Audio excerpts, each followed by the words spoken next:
Yarpaqdan gübrə vermək kənd təsərrüfatı istehsalında torpaq gübrələməsinə alternativ və ya tamamlayıcı bir strategiya kimi geniş istifadə olunur və olduqca effektivdir. Lakin bu üsulun həm üstünlükləri, həm də müəyyən məhdudiyyətləri vardır. Mənbələrə əsasən, yarpaqdan gübrələmənin vacib məqamları aşağıdakılardır. Yarpaqdan gübrələmənin üstünlükləri: sürətli reaksiya. Bitkilərin yarpaq vasitəsilə verilən elementlərə reaksiyası torpaqla müqayisədə adətən daha sürətlidir. Hədəf yönümlü olması. Qida maddələri birbaşa ehtiyac duyulan orqanlara çatdırılır. Bu da torpaqdan yuyulma kimi riskləri azaldır. Torpaq məhdudiyyətlərini aşmaq. Torpağın bəzi xüsusiyyətləri, məsələn, yüksək pH və ya əhəngli torpaqlar mikroelementlərin həll olunmasını və köklər tərəfindən mənimsənilməsini məhdudlaşdırdıqda, yarpaqdan çiləmə ən yaxşı çıxış yoldur.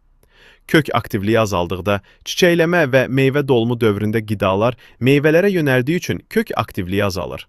Yarpaqdan tətbiq bu dövrdə qida çatışmazlığını kompensasiya edə bilər. Məhdudiyyətlər və risklər. Tam əvəzedici deyil. Xüsusilə makro elementləri olan tələbatı tamamilə yarpaqdan qarşılamaq mümkün deyil. Bu, məhsuldarlığa və keyfiyyətə mənfi təsir göstərə bilər. Yarpaq yanması. Gübrə məhlulu çox güclü olduqda yarpaqlarda yanıq ləkələri əmələ gələ bilər və yarpaqlar tökülə bilər. Xarici amillər. Yağış, isti hava, külək və aşağı rütubət gübrənin təsirini azalda bilər. Hansı hallarda daha doğrudur?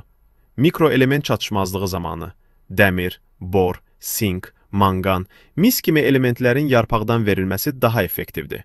Torpaq üstü quru olduqda, alt qat nəm olsa belə kök qida ala bilməyəndə yarpaqdan çiləmə faydalıdır.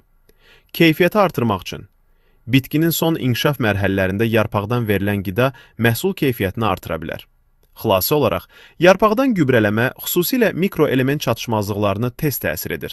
Amma uzunmüddətli sağlamlıq üçün normal qidalanma yenə də əsasdır.